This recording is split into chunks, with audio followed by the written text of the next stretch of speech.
My cat is going to rub on the mic the entire night. I was just telling Dom about it. Is that for the audio? Is that to make it better? Yeah, he's like, you know how you have dead cat like filters that you put over top of your mic? I have a live one that just rubs on it. Covers it in his hair. This is a weird way to introduce our special guest, Paul. Yeah. Leica the cat. Leica the sound cat. Yeah. Leica did not read the book. He didn't. He didn't even watch the show either, which is a real jerk move of him. What was he? What did he do today? Was he like cleaning himself? Asshole. Well, he went outside for a little bit and sat on the deck, and then he cleaned himself. And then he just told me about how he was going to show up and just improve the sound. And like that was his thing that he was bringing to the show. Well, can we play a game of trying to guess when your cat is improving the sound right now? Please. Please. Okay. It's like psychic reading. I think right now the cat is not on the mic. You're right. He's subdued right now. Yes. Are you subduing him with pets? Yes, I am. You're very good at this, both of you. Oh Cat's my God. weaknesses. It's like John Edwards crossing over, but just what's your cat doing right now?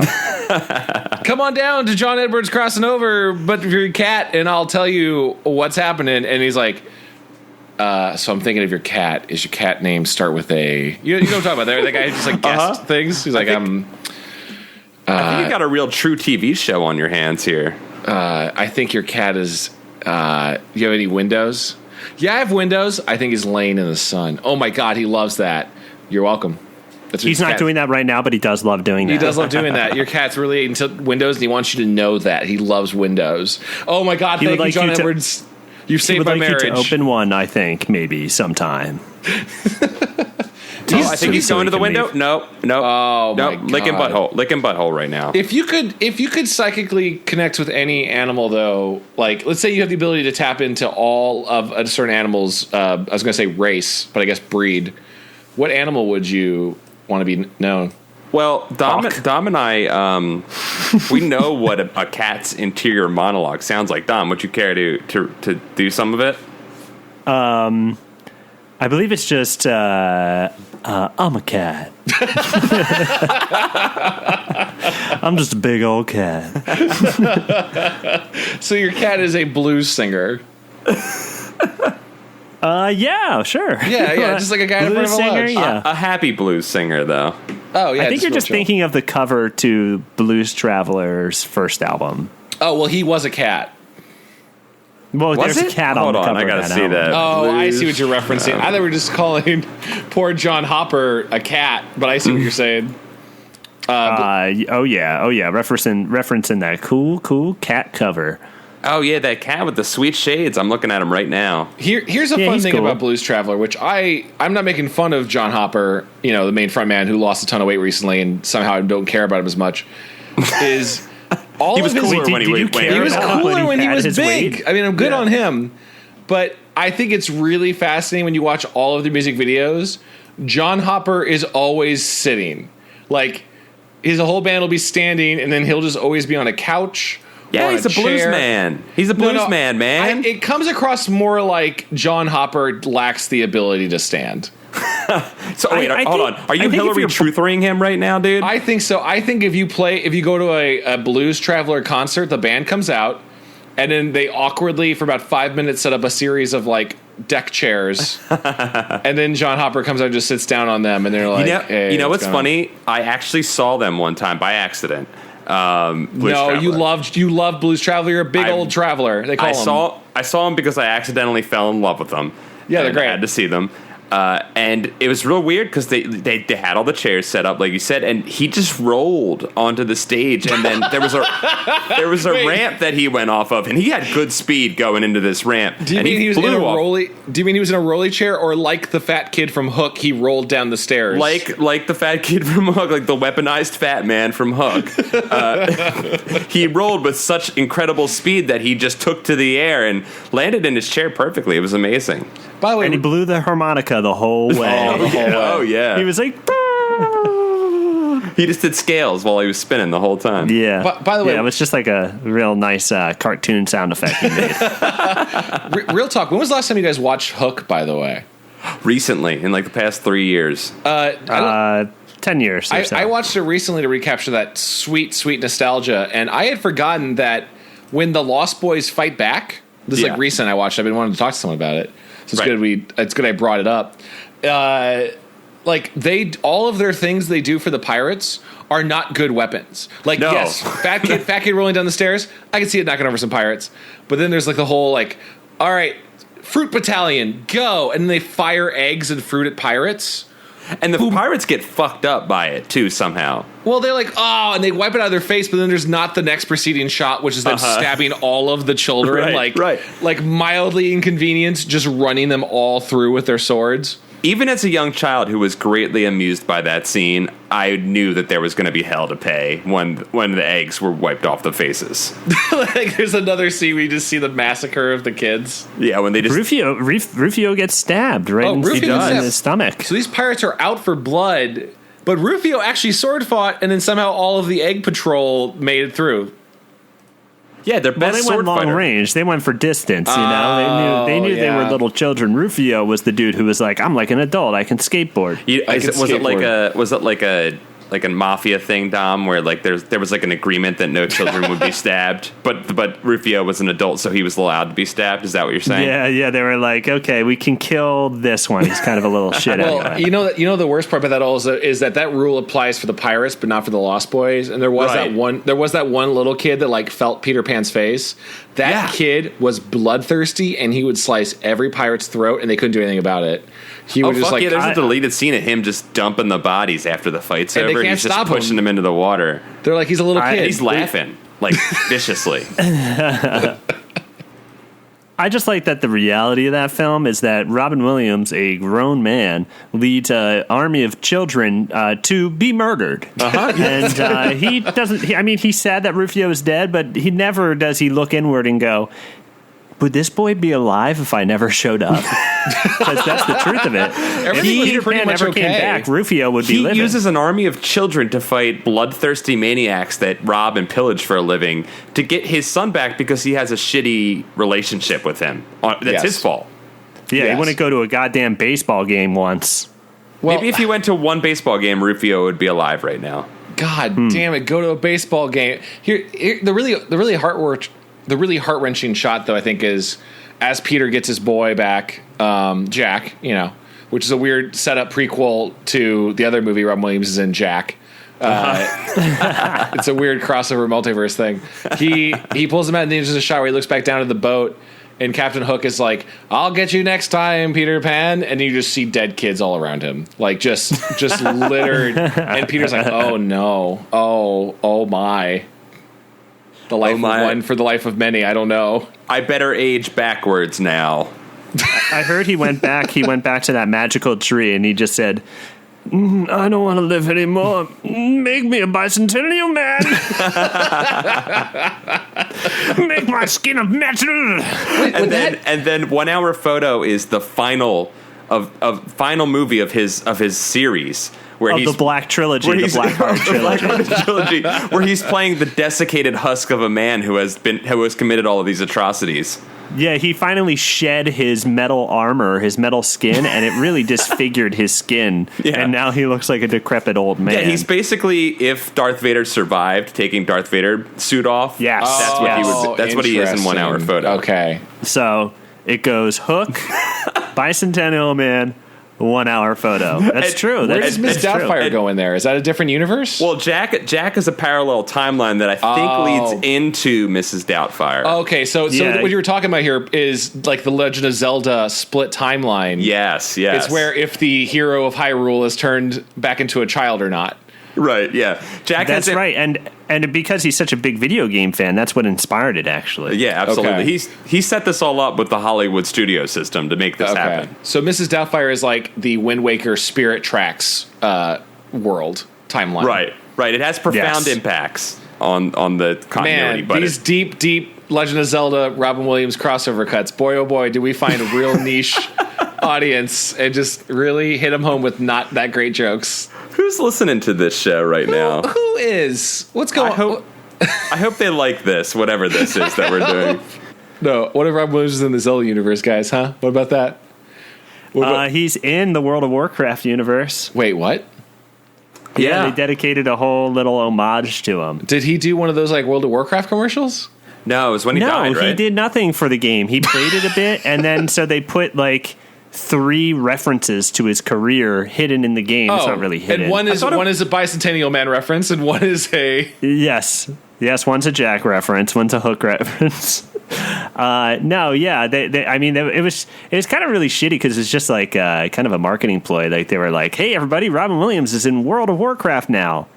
Was it after he died, forever. Or was it? Yeah, it was to pay homage to him after he died. Gotcha. But I mean, he played it. But I mean, it's really just a way to get an article written about your video game. My God, so cynical of you, Tom. Is it? No, I mean it's true. It's very true. Like, what tie to did he do a voice in it? No. No. Did he come on as a consultant for any of the World of Warcraft games? No. But let's talk about bees. Fucking bees, dude. The 90s. Killer bees on the swarm. Real quick, this is my last one testament. If I pass away, put me in Toe Jam and Earl. We will do. We will do that. Chad, put me in Toe Jam and Earl. I don't know, Chad. I don't know. What? I'm gonna make it happen. Toe Jam and Earl 3? For him. Make me like on one of those cool Funkatron guys who comes by and I'm like, whoa, you're mustard and you're ketchup. I don't know what that means. You are just looking at the front of the game, cover of the game. You never thought Toe Jam and Earl. Hot dog. You never thought Toe Jam and Earl were mustard and ketchup. A little bit because he's holding a hot dog on the cover. I thought that was like a deep metaphor for condiments or something. Yeah, kind of. He kind of looks like a hot dog. Hey, you know another good condiment? Honey. Oh, that is a good condiment. Honey, you know what I would love right now? A peanut butter and honey sandwich. I wouldn't turn my mom down on that sandwich right now. Only there was a book. I'm not going to turn that down ever. If only there was a book that talked about peanut butter and honey sandwiches. Gary Lutz is a fool. Okay, let's just talk about bees. Okay, let's talk about why I'm afraid of bees. Why I'm afraid of bees. AKA, this title, it has nothing to do with what the book's about. Not really.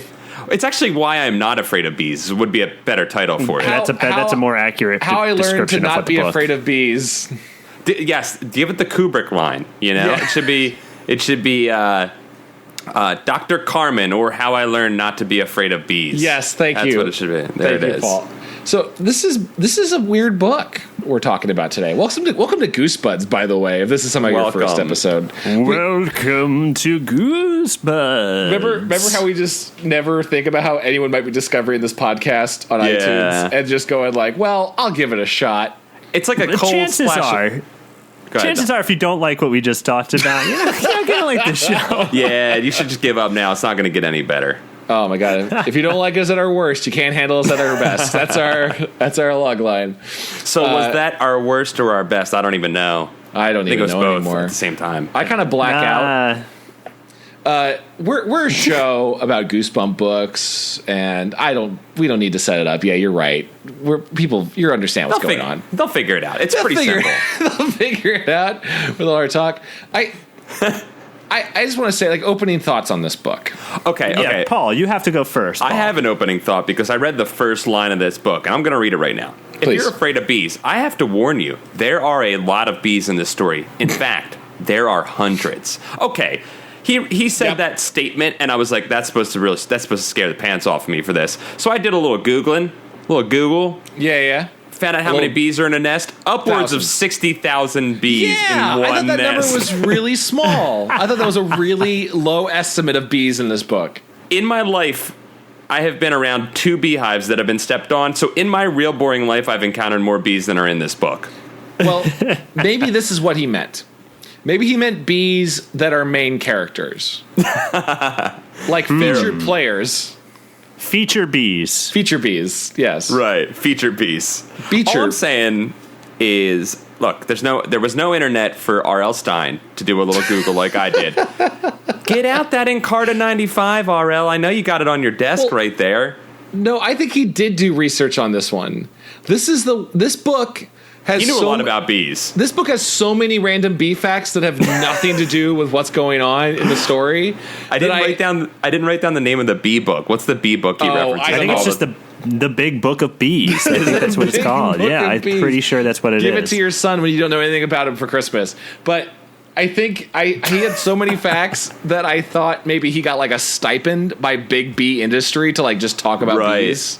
Well, the 90s were like real bee heavy. Remember that? What? Yeah, Killer Bees. Killer Bees were big, and then the Wu-Tang Clan, because of Killer Bees, they thought that sounded really cool, made a whole song about it, and they made a video, and it was really cool. Yeah, it was pretty cool. Do they dress up like bees in it?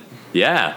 No, they don't. I'm pretty sure that they fly on the side of a building in that music video. Someone may transform into a bee. Hold on. Oh, that's my favorite rap trope, by the way, is the rapper turning into whatever animal is cool at the time. I mean, Snoop Dogg is turned into... I just got to stop you right there. I don't think that's a rap trope. I think that's just Snoop Dogg. No, I'll list a few other ones. Wu-Tang Clan is the bees. My favorite one is LL Cool J into a shark for the song Deepest Bluest. Well, okay, yeah, that was hand is like a shark's movie. I mean, come on. I mean, that makes the video so much better. Oh, it's great when he turns into a shark, and everyone from the actual movie of Deep Blue Sea is staring at him in the music video. It's great. It's good. That's a good video. I was wrong that Killer Bees is not where they are on the side of the building. I can't remember what one.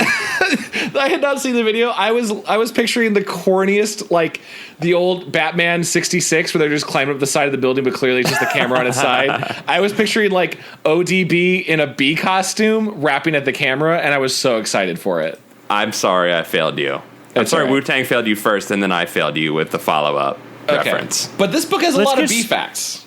It really does. Let's just give a quick rundown of Gary Lutz, guys. What do you say? Why don't we introduce Gary Lutz to everyone? In this book, Gary Lutz, he tells you he's afraid of bees. What happens to Gary in the course of just the first few pages? Well, he's truly a Lutz. He gets railroaded over and over again. He does. Here's a list of events that happens to Gary Lutz. First thing that's going on, he's reading comic books back in his backyard, and his neighbor, an adult man, scares him with bees. Well, first action that Gary Lutz performs is creeping on a guy. Yeah. Oh, yeah, he does creep. He does creep to see what kind of a commotion is going on, because his neighbor is a beekeeper, and he can hear a buzz, and it bothers him, so he goes and peeks over the fence, and he's spooked. He gets scared by an adult man. He gets spooked. And I want to point this out because I don't want to step on your list too much, because he does get railroaded a bunch, right? But there's a weird thing set up in that moment where Mr. Andretti is like, hey, stop spying on me. Stop looking at me. I think any person in this country who has a beekeeper, they want people to look. You don't be a beekeeper and want a solitary life. You want people to check you out. It's a show craft, yeah, without a doubt. They're the guys who walk around on a main street with a snake. They want people to look at them. There are some beekeepers that wear no clothes, and then they have their bees make their clothes. Like they form on their body. Bee shorts. It's called bee shorten. It's called bee shorten. Wait, what's it called? Bee shorten. Shorten? Bee shorten? Bee shorten, yeah, putting them bee shorts on. Like okay, sure, okay. So his adult neighbor scares him, and then he's embarrassed at the playground because he's feeling real sad for himself, right? He goes inside. He goes, you know what? I'm going to go to the playground and swing on the swings alone. He shows up, and people are playing baseball, so he is not only picked last, but then argued over which team he has to go to. And there's a special rule for him, too, Dom. What? Oh, yes, he has 4 strikes. He's not good. He's not good at baseball. And so he's an easy out. Everybody laughs at him. He leaves. On his way home, he gets beat up by 3 bullies who love beating him up and beat him up almost every day, apparently. Yes. And then he gets home, and his mom drops a diss on him. His mom freaking disses him. Yeah.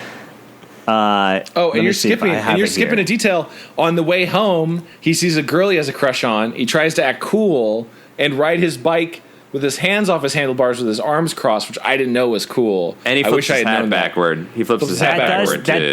That does happen. That happens after his mom. That may have been... like that, his mother's diss may have been so powerful that it forced him to do that. Right. Because this is what happens. Hi, Gary, my mom said to me. You want to help us make peanut butter cookies? No thanks, I said, but I'll lick the bowl for you later. Oh wait, no, this wasn't okay. That wasn't the screenshot I took of his mom dropping a diss on him. That was him being a piece of shit. That was him just being a piece of shit. Well, yeah, I did think that was shitty of him. Well, here's the thing. I think Gary is kind of a cool kid because he starts off because he likes reading comic books. So immediately I'm like, I feel bad for the guy at least. But I have some personal history. I remember this book. I remember reading this book. It's one of the ones that I actually remember reading as a kid, and I connected with this guy in that sense. Like, in a lot of ways. I was like, video games, you're cool. Comic books, you're cool. Look, people just don't get you, man. I get it. Oh, yeah, he plays, like, adventure, like, probably old 90s text adventure games. Yeah, man. This kid is getting... Yeah, what is it, like, Monstro? Monstro. Planet Monstro. And the physics of the game are not well laid out, because you're traveling the moons, but you're a guy with a sword. You're a barbarian with a sword. The barbarian. It's like heavy metal. It's just like whatever we want to put on the page. There's girls with boobs. Yeah, he hops onto a space pterodactyl that takes him to a moon. Yeah, I got you. Yeah. Well, here's the thing. By the way, I love RL's video game ideas. That They're whole fantastic. page, there's a whole page where he goes onto his like internet message board. Some people around the country are also playing this game where it feels like there's like 100 people in the whole country playing this game. That's how great the old internet was. Mm-hmm. And like you're hearing other excerpts from other video games. I just love to think about RL making all of those, like just actually programming. Yeah, one where you fight an alien by inflating your spacesuit. What's that game about? Dude, he had some shit going on. Here's the thing: he makes stuff up all the time, but then he'll drop some real knowledge, like Star Trek. But he was saying taco chips the whole time, and you knew those were Doritos because there weren't no taco chips around back then. Is that what that is? Yeah, but why is he not giving us Doritos? But he's saying Star Trek. Was he holding out for like a little bit of like an endorsement, or something? Here's the thing: I think RL is the type of guy to go to like an Aldi's and get like the off-brand stuff all the time. Not because he's poor, but because it's sensible. I think like he's that type of guy, so he doesn't even know what Doritos is. His kids eat Malto meal. You know they eat that. He eats the like what's those Oreos called, like Xerox or whatever? Hydrox, which are the original Oreos, actually. Oh, I'm so sorry. They're terrible. Yeah. They're fucking terrible. But God. But I do feel for this kid. Hey, if you like Oreos and you don't have any, they ain't so bad, guys. They ain't so bad. But this kid, you do feel bad for him, and I thought this was a nice detail, is like he's just getting stomped on over and over and over again. I actually wanted another time for him to get stomped, like when he rides his bike by the girls that he likes. I honestly expected them to just deck him in the face. Yeah. Like he's just hated that much that they just completely just can't stand him. But I like that the catalyst of the book is that it's a place for people who want to get away from their lives, but it's smartly put on the internet message board. Like that's real good advertising. Kids who are playing 90s text adventure games. Right, because they knew where their market was. They knew their demo. That's the Girls Gone Wild late night on Comedy Central ads. Like we know who's watching this. We know what our demo is. Right. I mean, the description of what happens is kind of very scary. It kind of really irked me and made me feel filthy for reading the book. He goes onto an electronic message board. Yes. He sees an ad that's advertising to switch places with someone, switch bodies with somebody, and he responds to it. He goes, "Okay, I'm going to go do that." Yeah, and he goes to some place on Roach Street. It's called Roach Street, and he goes into some woman's apartment who is like, "Yeah, you can switch bodies with somebody," and he gets second thoughts about it, and he decides to leave. But before he decides to leave, he gets to look at a book of pictures of little boys and girls in the neighborhood, and then he has his photo taken for the book. Oh yeah, that is pretty gross. It made me felt so gross reading that. It was like, this is abduction. That's what this is here. And the point is that, again, yes, the book just suddenly goes. It's been talking about like for 6 chapters about bees. You as a reader going, I get it. It's about bees. Bees suck. Mr. Andretti, my neighbor, keeps throwing bees at me. By the way, he seems like he's throwing bees. at him. Yeah, they're weaponized. Yeah, like, he has some like the sort of fat kid tool. from Hook. They're weaponized. And then out of nowhere, it goes Total Recall. It's crazy on how this concept could go anywhere, and there are so many ideas you could do with it's it. I thought it was cool. going to This end book- like. Sorry, go ahead. I thought it was going to end like Total Recall in the sense that like we would get like some kind of crazy ending where Yes. it kind of didn't occur. But no, it's real. It really happened. Yeah, so the I could not stop thinking about the system for people-to-people vacation LLC, which seems to be, it's not even like hidden though. That's the crazy thing. Like they plan to underplay it like it's in a small building, but it's not like it's a secret organization. You could just go, and there are no rules. It seems like on age limit because they're letting 12-year-olds do this. Right. Like this is a 25 and over at least. I believe she makes a point to say that our system is very popular for little boys and girls your age. And I don't want to get gross, but there's some skeezy dude coming in there going, I want to be a little girl, and like, gross. That was the other thing that made me a little uncomfortable is that she made a point to say that sometimes little boys like to become little girls. Hey, Did she say that? I thought that was progressive. I thought that was interesting. Did she say that? Yeah, she says that like boys can become girls if they want to. Now on concept, it's like you shouldn't go into another person's body, period. But you definitely shouldn't be going into having the option to go into a little girl's body. We're right on the precipice of a really, really in-depth political conversation right now. Exactly. No, there's so much story potential that I've never seen or ever thought I would hear in a Goosebumps book in terms of like gender identity and just like understanding other people. Like this whole book could have literally been about like understanding someone else by being in their shoes. It is a general sci-fi concept that is cool, and it's used to put a boy in a bee's body. Like it's okay. Here's what I'm going to say. I thought this book was actually one of the better ones that we've read. Oh, honestly. Yes. It's just honestly, it's solid. It's a solid book, but I do think we should go through what happens and finish it up because I do think there was a cooler story there, scarier story there that he didn't do. And just to reflect on the system, because I think the system of how you rent a person is very fascinating. It's like a match system where you have to find someone. Both people have to agree to go in the other person's body, which sounds like a logistical matchmaking nightmare. It's a Tinder situation here. It's a double positive. I first thought they were going to do like a shell game where like person A goes into B, B goes into C, C goes into A, and they just kind of like all rotate. Because it feels weird to know that the other person you're in is in your body. It somehow feels better if you're like, well, I don't really know this other person that's going to come. Like you can feel more. I'd feel more comfortable, for example, Paul, in your body if I knew that you were going into Dom's body than in mine. Wait, why? I don't know. I just feels like I guess because there'd be more of a like exchange of like different ideas, and then I know that you're not going to like come find me just like eating a bunch of ice cream in your body and going like, well, fuck this guy. I'm gonna use his body right back. Like, because I got you. There's like a mutually assured destruction amongst three people. Well, there's more mutually assured destruction amongst two people, but three people, you might get one person that's like, hey, I don't want to be a part of that. Yes. Gotcha. You might be able to break the cycle a little bit. I thought a lot about this. Right. And it's again scary ideas. Scary. I saw Paul eat one of my boogers. I'm gonna fuck his couch.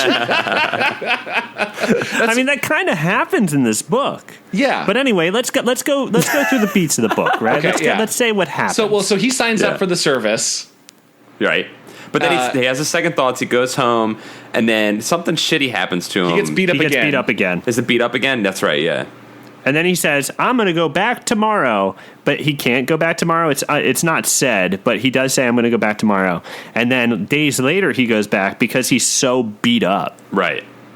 Anyway. Which is a weird detail because they already made it established that they'll call him.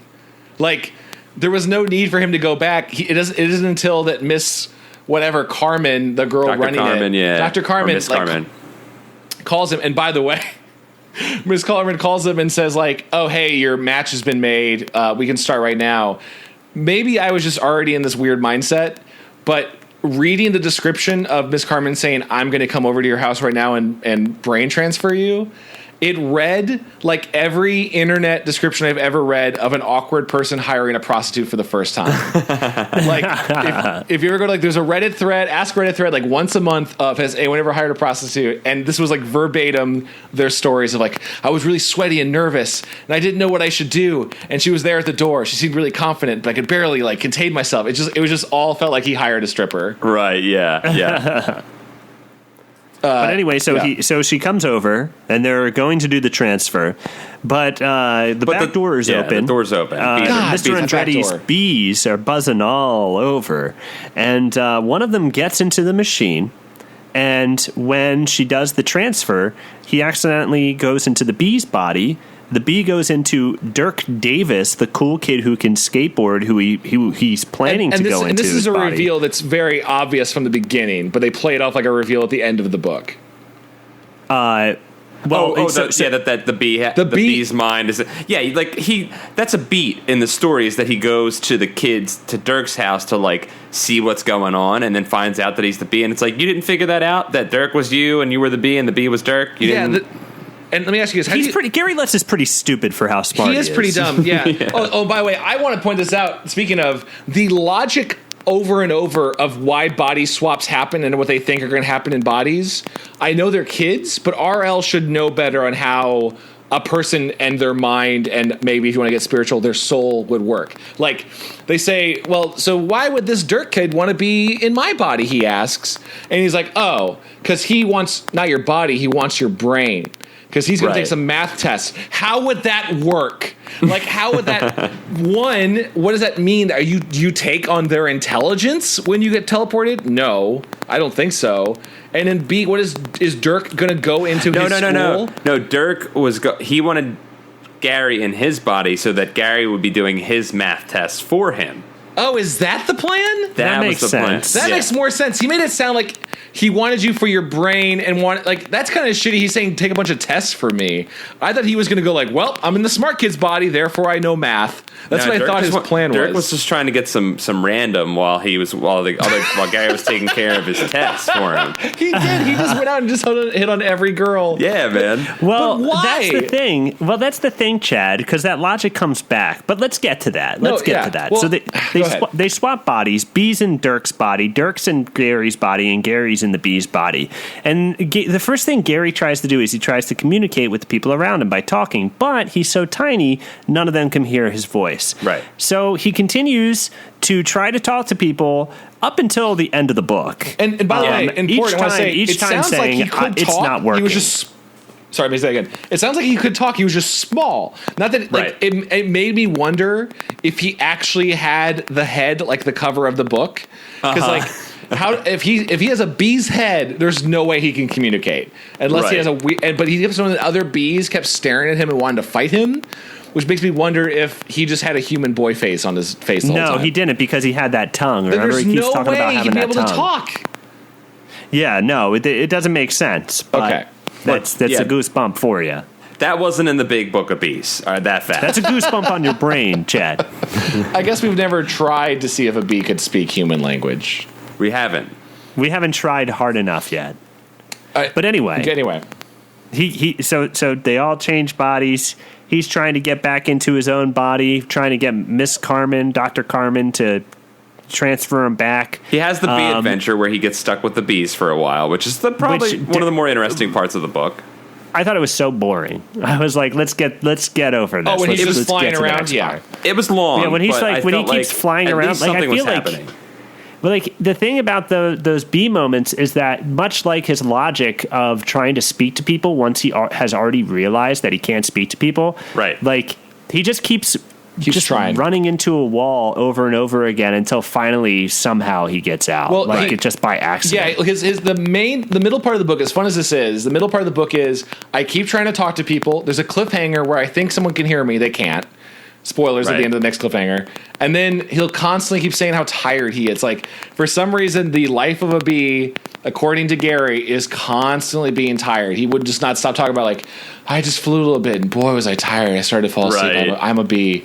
I think I'm a bee. I woke up again. Okay. And then it'll just be over and over and over again. Yeah, Right. I found the middle of this book to be very repetitive. It However, was lengthened out. It was padded for sure. However, he finally gets to communicate with. I believe Carmen. he talks to Dr. Carmen first, and then Gary, right? Yeah, he gets to Carmen, and she basically, because so he can talk because he lands on a microphone. Mm-hmm. And so she can hear him, and I want to know how you guys feel about Carmen's response. She is weirdly not at all upset about this, and upset at the same time. She knew because she was like, "Oh yeah, that Dirk boy's been acting real weird." Which means that she's been she's been kind of spying on them. Yeah. Well, no, that's Because she hasn't checked up on Gary. Yeah, that's And what I thought was says strange. It also says something about Dirk that like he could just be a bee, and his parents would still be kind of okay with it. Yeah, they should have gone crazier with that, by the way. Like, it is actually kind of unsettling to think about a bee's mind in a human's body. I thought they should have made him, like, creepy or trying to, like, sting him or something. Super aggressive. Yeah, like real aggressive. That would have actually made it really terrifying. But instead, he's just, like, a hippie who likes to smell flowers. Right. I think it's weird that she checks on him and goes to Dirk's house, and he's going hum, hum, hum, Right. hum, hum, flower, flower, flower. And she goes, huh, I guess that's what that Gary kid's into. Right. Oh, this Gary, this is weird. Dirk's acting all weird. Why is that? I guess this Gary kid just likes flowers. And then he's like, change us back. Go ahead and change us back, Carmen. Fix this. And she goes, oh, gosh, there is no way. And then she leaves and closes the door on him. And I want to think this is leaves him in the important, 'cause office. before she leaves, he says, like, a policy thing that has never been brought up, that if Dirk doesn't want to leave the body, she can't make him. Yeah, you think that'd be a loophole they would have tried to figure out first. You think that'd be a loophole, and at the very least, if there's some sort of mental block that you can put yourself up before getting mind swapped, she could have said, well, hey, at the very least, I'm going to go get Dirk, and I'm going to bring him over here, I'm going to mind swap you guys again. Like, I'll at least put you in the kid's that you're supposed to be in's body, so you don't die. And she's like, I can't be bothered. I got a show to go to at 7. Hey, it's the freaking weekend, baby. She's got to get out. Whatever, good day to you, sir. And there's like, this is so crazy that she just leaves with that.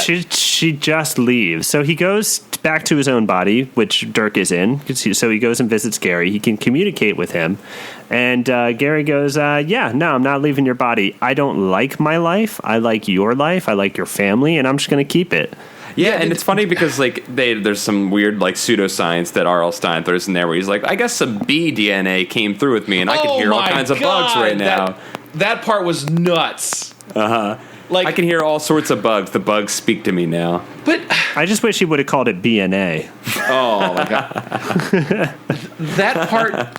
That's pretty good. But that whole part is strange. If you had, all right, let's just analyze it from a storytelling point. If he hadn't talked to Carmen already as a human, like, I wouldn't have questioned why another human could hear him if he just listens. Like, if you're just quiet. But that whole beat of, I guess there's some bee DNA in me now that lets me hear bees, only works if the plot point had been that when he talks, there's a little buzz sound. Like, he could talk to bees as opposed to just hearing a little tiny person.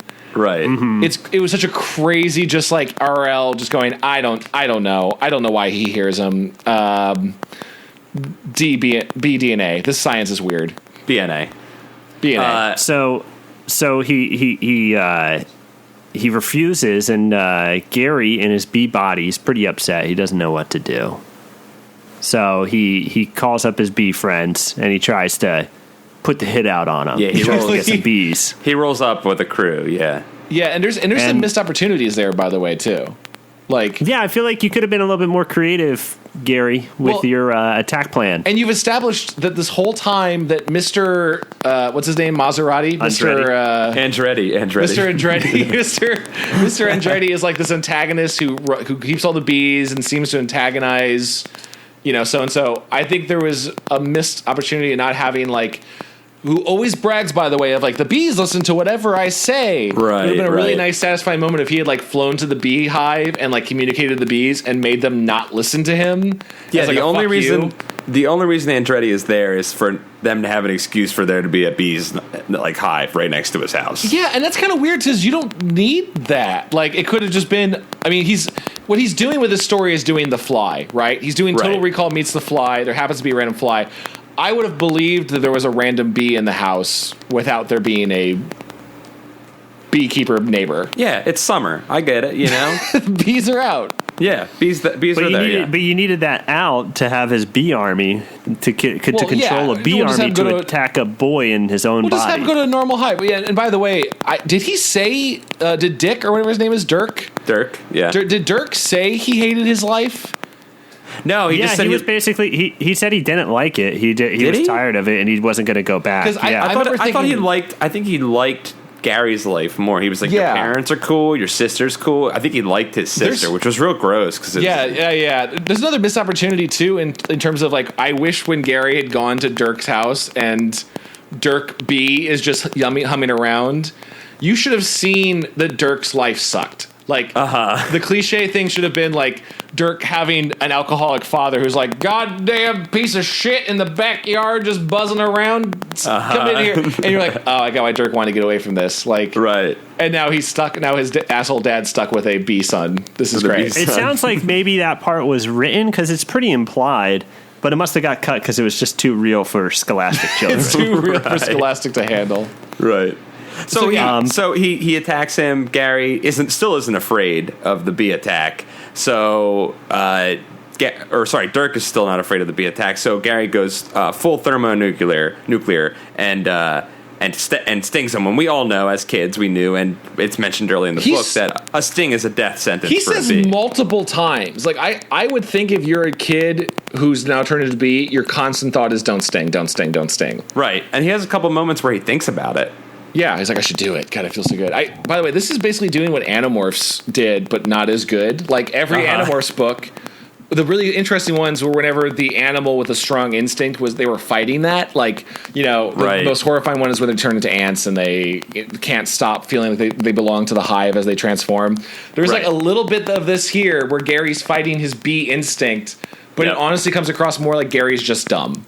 Right, exactly. But he goes and stings them. And he gets tired again, and then he dies, we assume, and then he wakes up as a boy again. So something happened. I guess you can just commit suicide and get out of it. What was the solution? Out of it. I don't know. What was the solution to that? They never really explained why that happened. It's kind of really dark. I mean, I guess the logic of it that we can gather from what happens, because they never explicitly say why it happens, is that if I change bodies with Paul, if I kill Paul, I get back in my own body. Looks like Paul committed suicide, guys. No big deal. Wait. So you're saying... So Dirk goes back, though, right? So Dirk swaps back into his. So the bee dies. So if you change bodies with somebody and one of the people die, then you get back into your own body. Like all the bodies are switched back. They didn't even say that. Change. Yeah, they didn't even say that, but it's the only plausible explanation that it's like Inception rules. If you die in the dream, you might come out. Right. Okay. It honestly felt like they didn't know. It made me really sad because when he visits the bee is sweet to Gary. He's nice to him. He's very like, happy. Hey, come here. He's like, come here, come check out this flower. I love it. And he's like, he sniffs it and he doesn't know how to use a human's body. And he's like, got pollen all over his face. Yeah. And it's like, oh, that's cute. Hey, man, be right back. Got to go commit your suicide. Because I couldn't remember. Also, like, how do bees die? If I remember right, when they sting you, all of their organs get ripped out, right? That's why they die. Like, I always thought. I believe this. Yeah, when I was thinking about it when reading the book, I did not look it up. Is that the stinger is attached to a lot of the rest of the body? So when you get stung, the stinger is ripped out. It's basically when they pull away. Right? That's what kills them. They pull out their insides. It's bee seppuku is what happens. Yeah, which is strange because when you think about it, like that poor bee probably teleported back in to the body just as he was dying. Yeah, you just got that last moment of just pure horror. Oh. You know what they call that? What? Kamikabe. Oh my god. Oh my god. Oh my.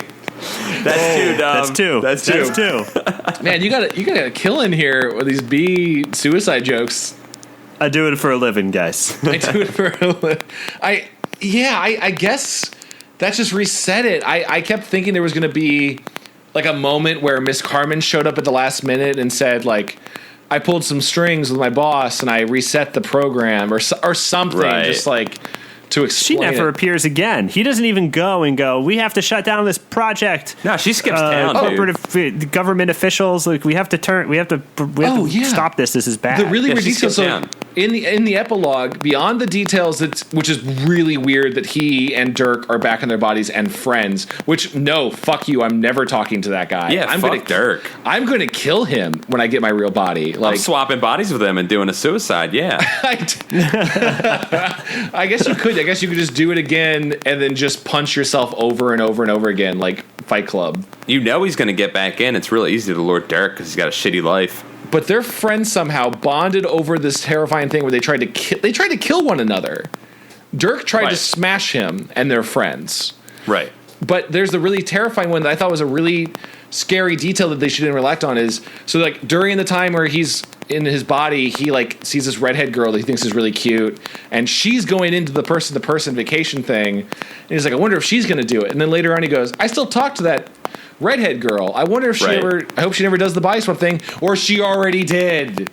Ooh, what if she's like, oh man, what if she's someone that like, what if she's one of the bullies? One of the bullies? In love with one of the bullies now. Oh my God, what if the bully bullies actually was in love with Gary and he found a way to go date him? Oh my God, that makes so much, and they get married and they have a life together, and then just like, holy shit. After like the 10-year anniversary, he beats him up again. He's like, I got you. I got you, you dumb gay guy. I'm like, what? What does that mean? And he just like then leaves.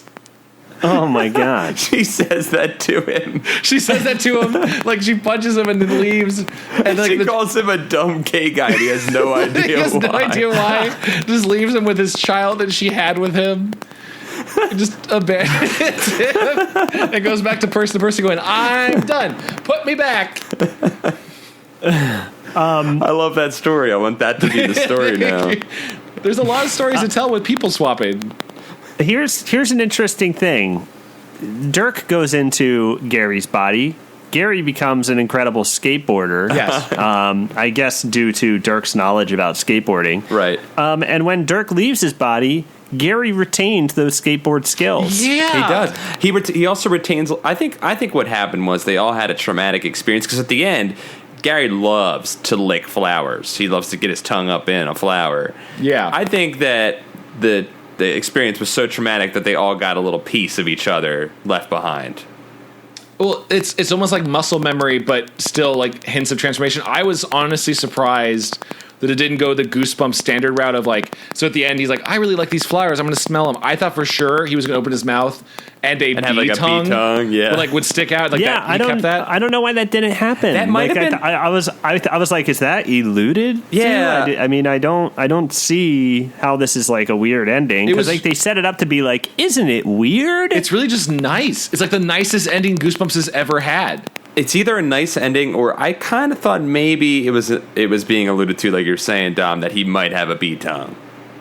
I that's what it should have, but it didn't. Like it just it didn't say it. Just like they didn't explain how everybody got back in their own bodies. Like that's missing information, and then like oh my God, can you believe it? At the end of the book that they set up, there's missing information there. So what happened? Well, I'm going to throw this out here, and I know this is like a cliche ending.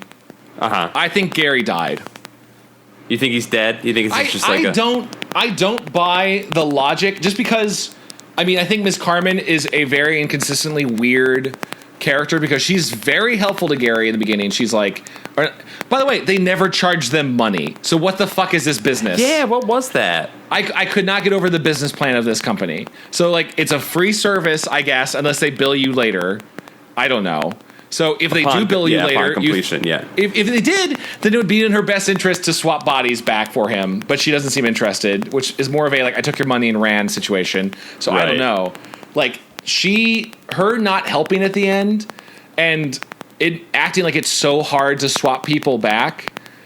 I think she would have just said, "Oh, just kill yourself. Like just run into a fire, a bug zapper, and you'll reset." Yeah, that'll fix it. Yeah, but she didn't, which makes me think that either A, that's never happened, or when Gary dies, when he stings Dirk goes, ow, that hurt, and then he goes back to his rad life, skateboarding in a nerdy kid's body, just hooking up with every girl in town. And honestly, everyone's better off with Gary not there. So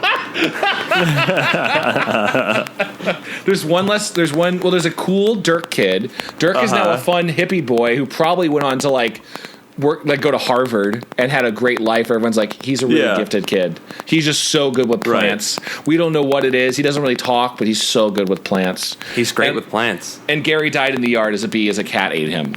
Yeah. I think that's the real ending. And this was his like heaven because it was too nice. It was too much like we're all friends and this girl likes me now and I can skateboard and boy oh boy, I'm in bee heaven.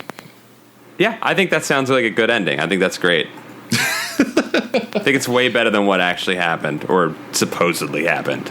I don't know. It was such a strange thing for it to just Deus Ex Machina without a Deus Ex Machina. That was the crazy part.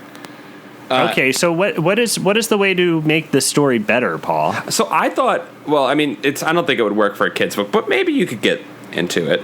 I think it's cooler just to explore like the Machiavellian twist of jumping into people's bodies and being able to fuck their life up. You could get through like a little bit of like Hand That Rocks the Cradle type shit, you know, or what's that other one? Single white females shit, you know? Yes. I thought there was something so unsettling about like the way they described Dirk as this like handsome, in shape, blonde haired kid with like a muscle shirt.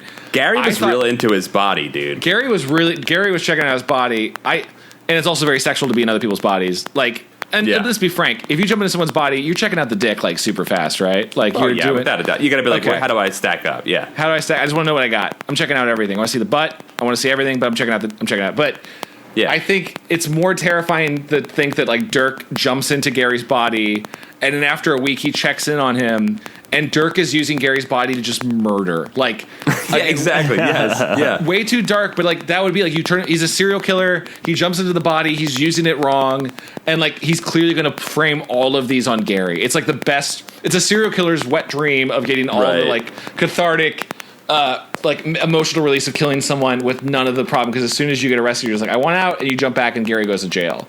Right. That's way scarier. Or you kill Gary. Or you kill Gary. Yeah, you close up all the loose ends, and then he just jumps into another person. Or like, oh shit! All right, so just throw this out there. What if like, so Dirk's gonna kill Gary in this new book, right? In this dark version of what we're gonna do, yes. And he reveals that Dirk. I don't know how you'd have to figure out the logic of it. Dirk reveals that he's been to that service like 20 times. And he keeps jumping bodies, and the other person dies, and the agency hasn't noticed, like, or whatever he's doing. Like, he's just jumping body to body. He's done it 20 times, and Gary's just next on the list. Right. Ooh. That's scarier. That's way scarier. That's scary. I do know. And there's a skull on the cover.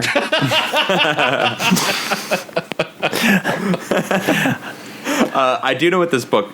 I think what R.L. Stine was trying to say with this book, though. What's that? So I think what R.L. Stine was trying to say was Gary lives a pretty shitty life. No one really likes Gary. He's nerdy. He's clumsy. So he dreams of being someone better and a more brilliant person like Dirk. And he switches to his body and accidentally gets sucked into the bee. And what happens is he becomes a droid.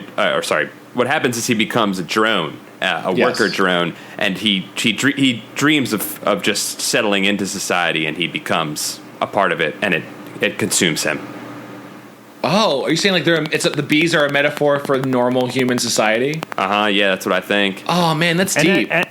As Dirk illustrates with Gary's body, if Gary just had a little bit more initiative and was a little bit more had a little bit more self-confidence about himself, he could charm the girls, punch the bullies in the face, and do a cool skateboard trick. Yeah, you know, I think it was actually more, to me, it was the testament of skateboards and how cool they are, because Gary's had, 12 years of smear campaigns against him. People beat him up as soon as they see him.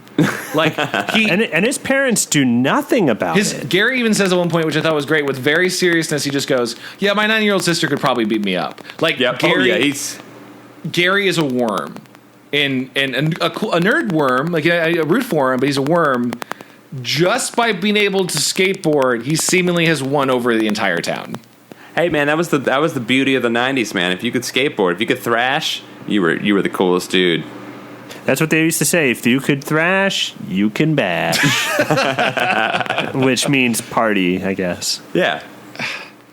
All right, just one more time to clarify. What do we think the technology of the device is? Is it instantaneous transmission? Like, what else would it be? I just found it so crazy that like it just instantly happens, but also across the town. Like I what I thought was happening was Miss Carmen, when she does the mind swap with the boy and the bee, it has to be instant, Right? because there's no way that she just leaves if she didn't mean for that to happen. Right. That means like your brain is bouncing all over town. And I'm not going to pull it out, but like if the signal of a bee nearby is enough to disrupt it, it's passing through like a couple dogs and like a random mailman at some point on its way across. Right. They didn't even bring Dirk there for the swap. It just happened. Yeah. It happened remotely. The PS4 can't even download that well. Why did he need to be in person, but Dirk didn't? Yeah, that's what I thought at first she was going to go over to Dirk's house and then I thought she was going to put like your mind in a container and then like drop him off, but no, it just happens.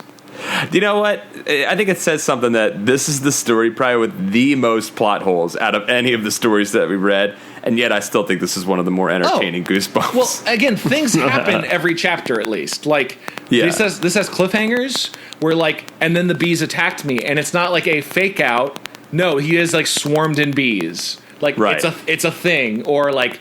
Everything went dark as I plunged into the mind realm. Yeah, that's a cliffhanger. Like, that's an actual cliffhanger. Yeah, that would be cool. I mean, thank God Miss Carmen, Dr. Carmen, whatever her name was, Dr. Carmen. is a good person. Because, I mean, I could really see just any old person going, it's time to kill the children.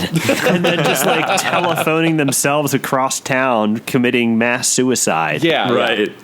I thought it was interesting that they didn't go the route, which also would have been scary, of like Carmen understands she messed up, but then doesn't want anything to do about it, so she seems sorry. I thought they were going to go the route of Carmen going like, so I don't want to lose this job because this is like the best paying gig in town.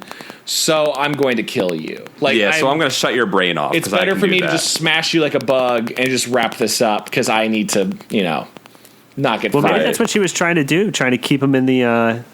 I guess she closed the freaking door. Weird on that him. she was being like very, very passive to a bee. Like it's like where she was like, "Oh, I'm sorry, I gotta get out of here. We'll talk later. Maybe I'll see what I can do." And so just crushing him.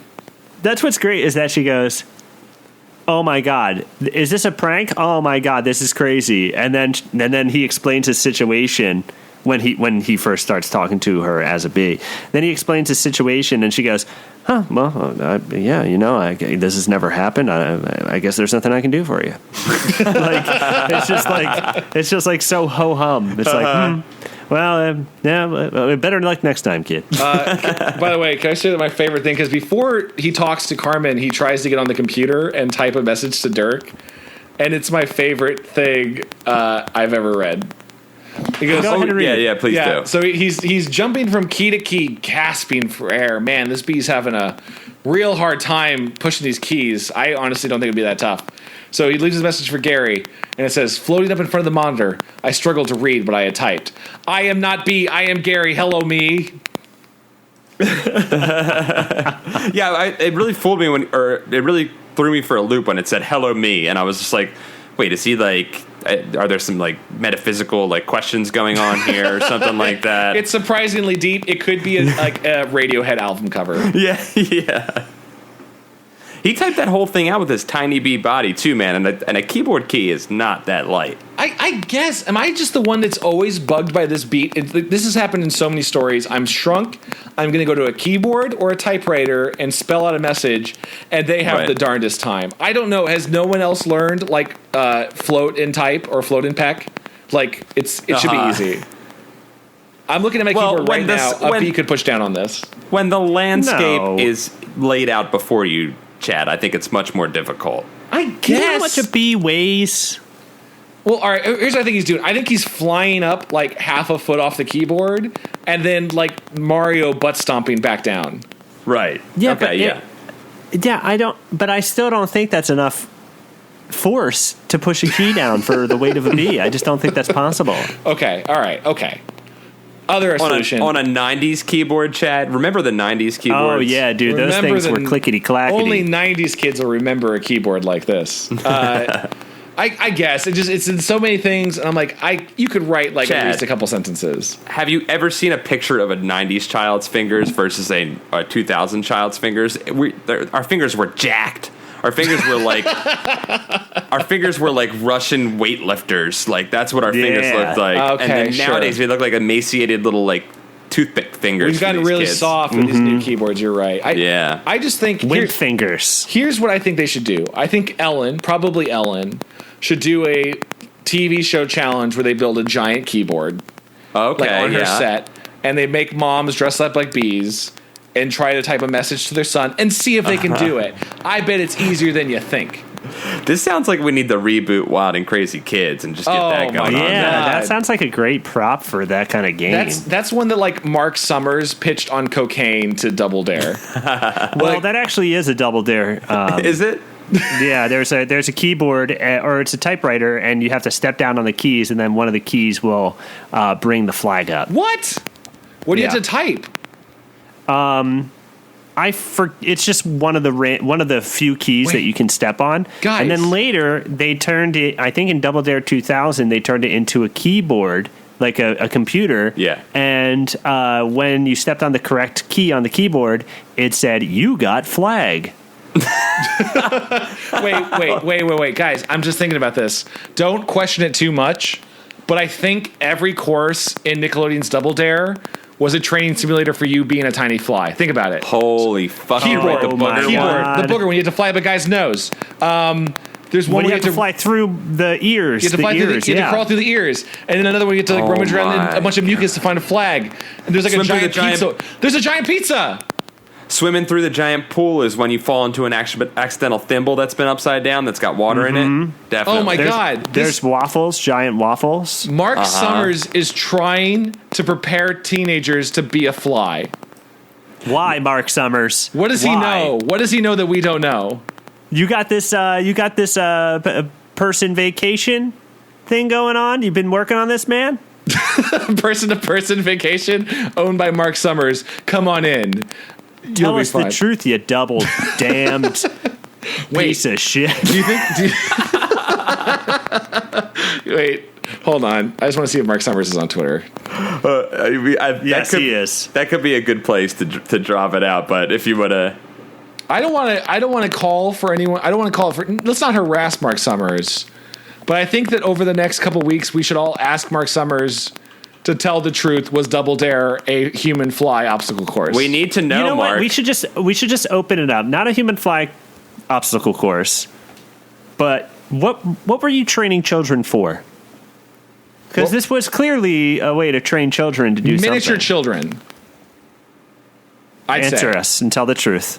All right. The conspiracy is he's trying to train miniature children. What is he trying to tell us now through Unwrapped is what I want to know. What is Unwrapped? Well, he's actually not on Unwrapped anymore. Oh my God, it's about giant food. If it's about giant food, we're about to blow this whole thing wide open. I think they're actually touring. Going on there. I believe they're doing a new Double Dare tour right now, actually. What if Mark Summers is a fly person? Holy shit. Just think about it, though. I know that sounds crazy. Mark Summers doesn't have a lot of fly traits. He has no antenna. His wings are hidden if he's hiding those wings. What if he was a fly person during the 90s and then everybody thought he died because he did die, but then his body swapped back and now he's the actual Mark Summers. He's seen the other side. Oh, okay. So like that means when he was hosting Double Dare, he was a fly in the body. Yes. And at one point they're like, Mark Summers. All right, Mark Summers, we're planning Double Dare. What are the most dangerous things in the world? And he's like, a human nose and a giant pizza and and there can be a fly swatter and maybe like a big giant spider. And they're like, we can't do all of those, Mark, but we can do some of those. They're getting progressively weirder, Mark, and I think we want to stick with just the nose. And then he vomits on the table and re-eats it because I think that's what flies do. I have to just say this. When's the last time you've seen Harvey? When's the last time you've seen Robin? Who's Harvey? Harvey is his announcer. Oh my God, you're right. Do you think he fucking where killed is he? Harvey? Do you think he was in a 3-way swap with Harvey, dude? Dude, Harvey? or Harvey? I'm looking up Robin, Harvey right dude. now, and I guarantee you this guy is definitely a fly. I didn't realize this is like a guy whose dad who like runs like a Boy Scout troop. Hold on, I'm looking up Harvey Double Dare real quick. Double Dare Harvey. This guy was a co-host? yeah, dude, he was actually a radio DJ on Oldies 98.1. Yes, he definitely was an oldies DJ. Holy this makes shit. perfect sense. Harvey is from Philadelphia? Yeah, Harvey my- Holiday. They produced the first episodes of Double Dare in Philadelphia. across from the, shit, I didn't know We gotta WHYY building. you gotta get an interview with him. We gotta talk to him about this fly thing. Where's he living now? I think we can wrangle that. All right, hold on. Let's see. Harvey Double Dare Twitter. No, he doesn't have a Twitter. No, Why do you think he has a Twitter? People have questions all the not time. Harvey. Not Harvey. No, he's an announcer, but his announcing days are over. Yeah, he said he's 25 years out of the industry. He's done. Okay, fine. I'm just saying we need to talk to Mark Summers right now. I'm going to say, yo, Mark, come clean. Is the Double Dare set a human test course for being a fly? No, sorry, a miniature fly person training set. And we'll just leave a couple of old raisins out and see how he reacts to that. A couple of raisins, like he just.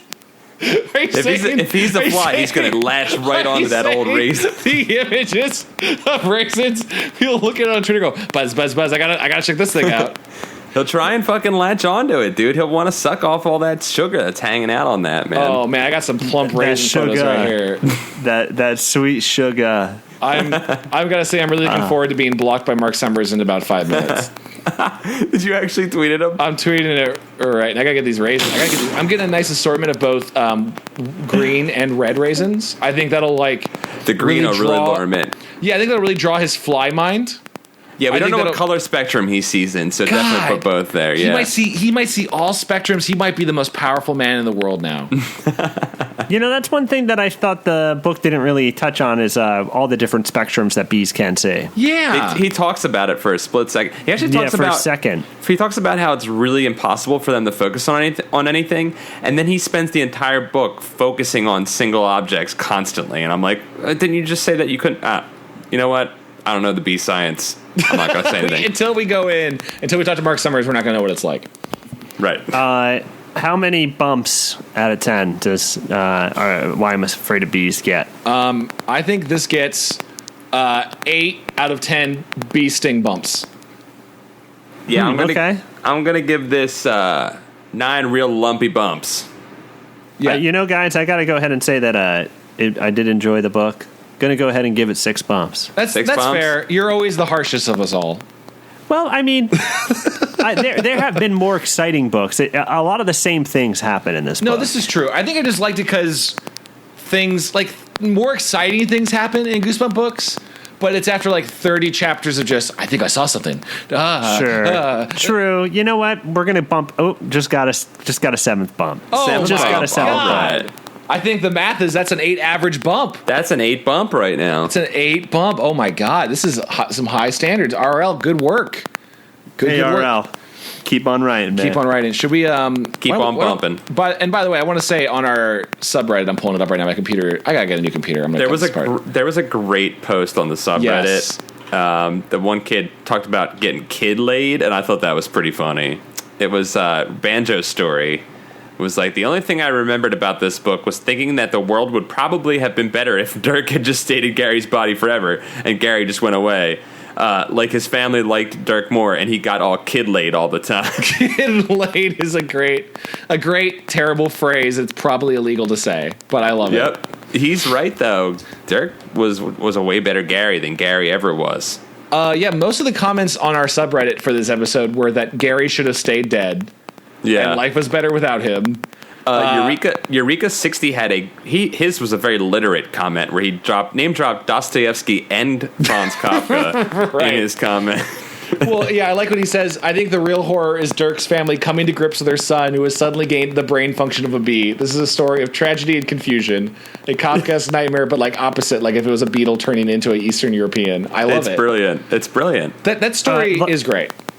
That just reminded me. This bee discussion just reminded me one point I did want to bring up about the book, and that is right after he types the message, he's standing on the computer and he's watching Dirk in his Gary body. Yeah. He gets up out of bed and he puts on pants. Mm-hmm. And I thought that was really gross that Dirk is just laying around in Gary's underwear in Gary's body. That's a great. It's real weird. I mean, Dirk weird, is right? luxuriating in Gary's life, you know? Yeah. And not to be that guy, but I just feel like this needs to be asked. You teleported to someone's body. Let's say these are not teen kids. These are people our own age in our 20s. How soon, if at all, do you jerk it? Well, that's the thing. Like, I think you immediately you're like checking it out, like we talked about. Oh, but you check it out to that level. But to jerk off, I don't know, man. It feels weird, right? Doesn't it feel really weird? Yeah, I think it's like house sitting, man. You don't do it in somebody else's house. You're like at a B&B, Right. and this would be like wiping your butt on the carpet. You don't do that.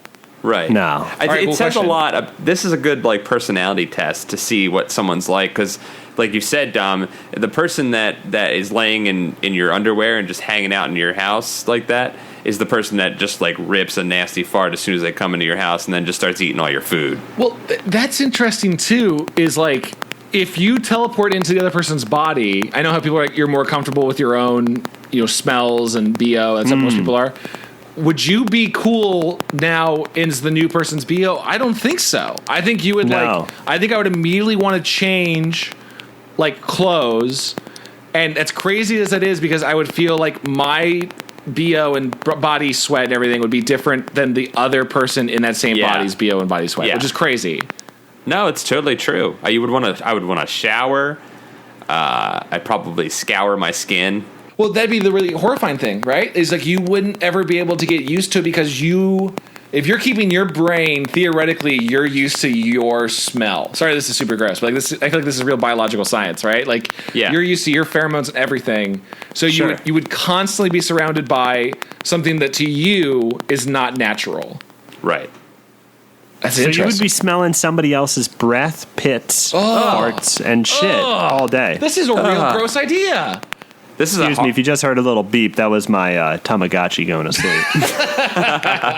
You're tucking it away into dreamland. It was listening, but it heard that, and I was like, too gross for me, I'm out. Yeah, it was. It's sleeping next to a piece of poop, actually. I didn't get to clean it up. But it's its own poop, so... Yeah, it's its own poop, so it would be okay with that. Its own poop. Guys, any final thoughts on this book? I feel like we covered it pretty well.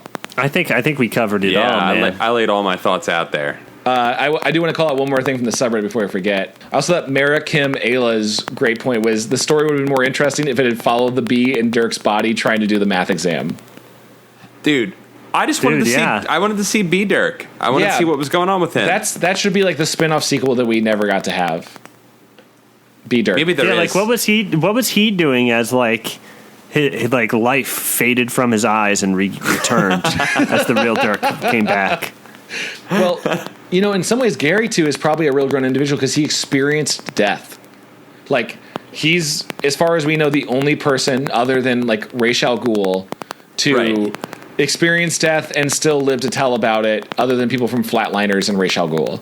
Well, he passed through it, and it touched him, Like, I think you see that in Gary in the end of it when he's smelling those flowers. He's just like, I've seen the other side and I need to stop every now and then. That's what he should have said as he smelled the flowers. Like, I just like to smell the flowers because you know what? I saw the other side and there's nothing there. Have a good book, everybody. Have a good end of the book. It's beautiful.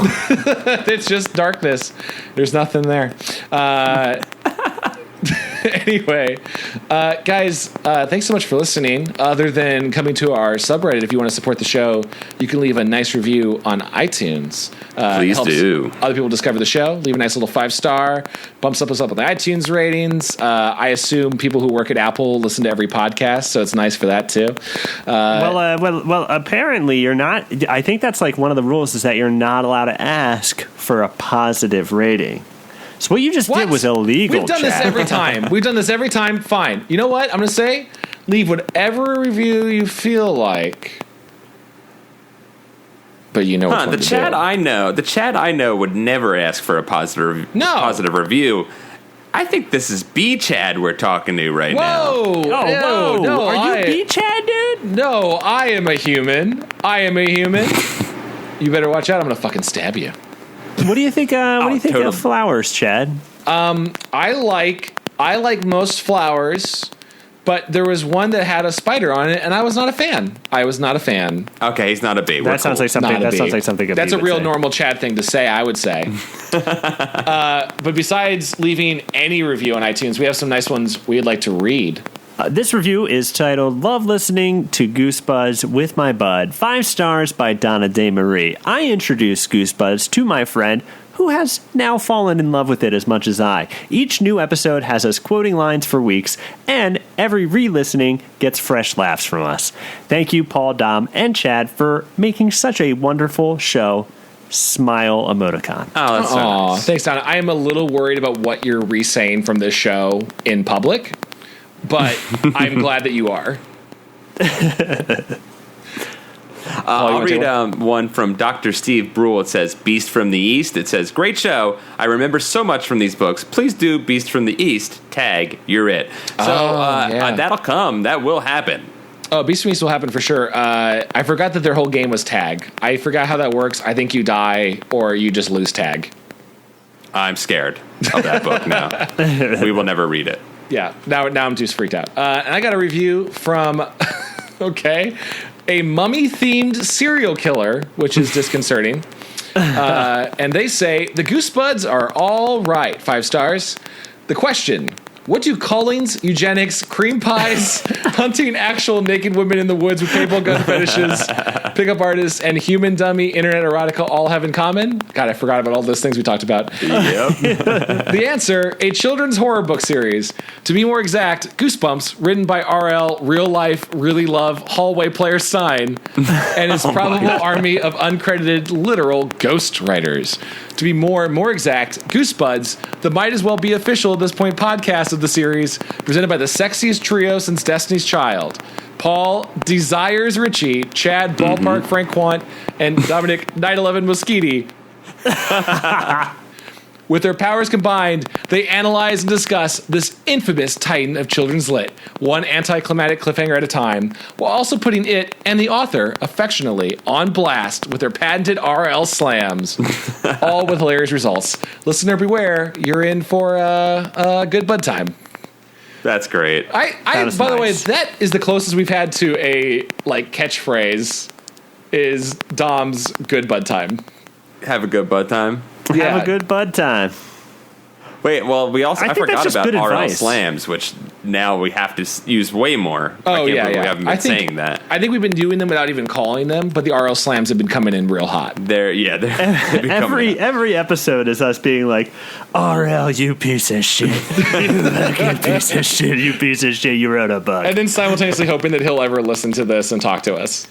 Well, the one time he replied and was like, cool, I'll check it out, to someone recommending it to him, I was like real upset. I was like, oh no, is he gonna, I feel bad. I don't want him to get his feelings hurt. I worry about what episode he listened to first. It probably was one about the culling.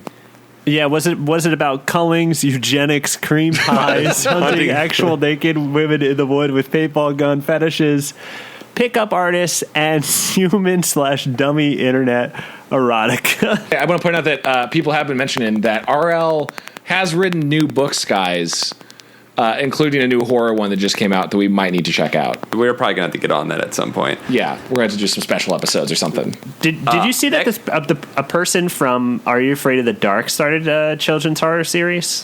What? Yeah, it's one of the writers from Are You Afraid of the Dark started. The first one just came out recently. Oh, that shit. is interesting. I'd love to know what that turns into. That could be good or bad. Could be good. We missed a comment. I wanted to read it. Aaron please. J. Cole wrote, familial restoration. Said, I was never allowed to read Goosebumps as a kid because my mom said they would be too scary, and for a while I resented her because of it. After listening to this show, I now realize that by some twist of fate, I was saved from a multitude of sins and propelled into actually good books. Thanks, Goosebuds, for helping me to love my mom again. Hey, we're bringing families back together here. That's a pretty good one. Yeah, those reviews are great. Thank you for doing that. Listen, if you feel like going on iTunes, leaving any review you want, that's your freedom. Buzz, buzz, buzz. Yes. Not violating any rules. He's definitely a B. And, and of course, make sure you check out our subreddit, reddit.com/r/goosebuds. We love hearing all your guys' comments. A nice little group in there of terrible people. Wow. I meant that in the most affectionate way. Hey, they just got RL Slam, baby, which is the best thing that can happen on this show to you. Oh, my baby. Guys, I just need a sound effect of like someone dunking and then somebody yelling, "Dunk it." That's after an RL Slam. We need someone to take a sound effect of him from the Goosebumps TV show and combine it with like an air siren. Please do. We'll work on that. Guys, any other parting words before we leave? Planet of the Apes is a pretty good movie, guys. I watched it last night. Check it out. If you know the twist, but check it out, guys. It's great. Is that the fourth one? No, the first one. Oh, it's the first one. It's a dumb question. The very first film. Not the Mark Wahlberg one. No, the original. The original. Charlton Heston. Does Charlton Heston like get an ape wife? I forgot. No, but watch it. He thinks to find about out. it. Yeah, he thinks about it, right? There's like a sexy ape.